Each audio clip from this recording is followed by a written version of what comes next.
Okay friends, one of the first things we need to talk about is safety, hands and eyes. Let's get started by removing our wheel.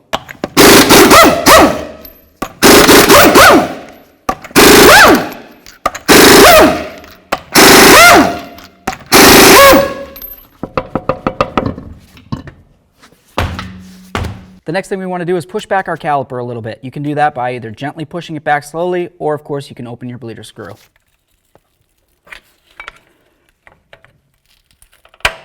There we are. The next thing we're going to do is remove our 2 caliper slider bolts. Take your caliper off and set it aside so it's putting no pressure on your flex hose. Let's remove our pads. Remove your caliper bracket bolts. Leave that one in there, a couple threads. Remove your bracket. Next, let's remove our rotor to hub mounting bolt.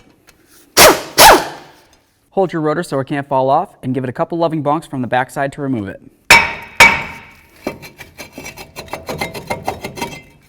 Next, make your way over to a nice bench where you can start disassembling your caliper bracket. If you grab onto these, you can pull out your caliper sliders. I'll set them aside on the corresponding holes. We'll move along to removing these tins. Use a nice pry bar or a screwdriver. We'll set those aside as well for recycling. Now let's put this over a nice bucket. We're going to use some parts cleaner inside these slider holes. Nice bore brush. Make sure you clean out the holes completely. Empty it out. Let it dry. While that's drying, let's go ahead and clean up this area here where the tins are going to go. You want to get this edge right here, along there, and right there as well. Okay, all 4 corners look great. Let's move along to cleaning up our sliders now. Give them a nice wipe. Make sure they're not damaged in any way. If you see any corrosion or buildup, you need to, of course, clean it. And, of course, make sure you get up in this edge right here, which is where the boot's going to be. This looks great. Do the same to the other one as well.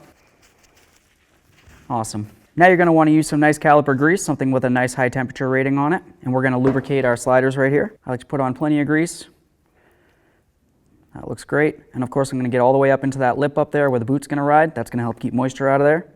Let's go ahead and put it in. Give it a nice twist as we go. Perfect. Do the same to the other side. Okay, so now let's continue on with that caliper grease and we're going to go right along these areas that we just cleaned up. Let's go ahead and put on our brand new caliper tins here. Slide them in, lock them in. Perfect. Back at the vehicle, the next thing that we need to do is clean up our bearing where the mating surface is, where the rotor's going to ride.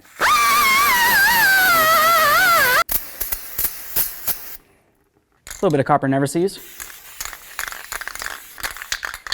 Let's go ahead and clean down that brand new brake rotor surface.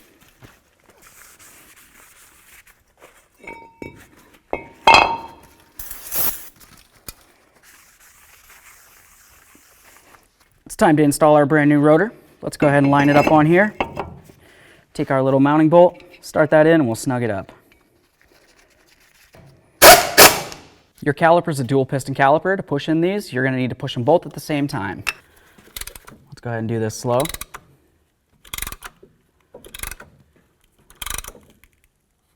There it is. Now we just want to make sure that our bolts are nice and clean. If you have any thread locker on them, go ahead and make sure you clean it off. Now it's time to install our cleaned and prepped caliper bracket. When you install these bolts, I like to use a little bit of red thread locker.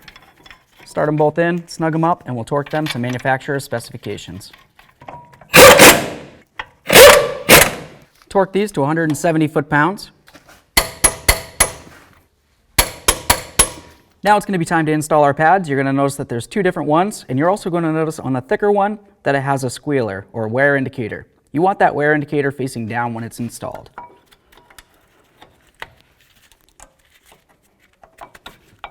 Perfect. Let's use a little bit of that caliper grease and go right on these caliper pistons.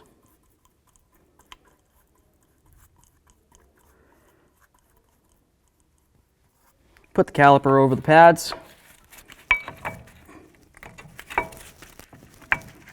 Install your caliper slider bolts with a little bit of thread locker. Bottom them out and torque them to manufacturer's specifications as well.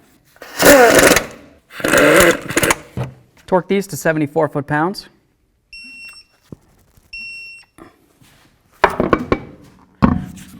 Let's get the wheel back up on here. We're going to snug up all the lug nuts and then we'll torque them to 140 foot-pounds.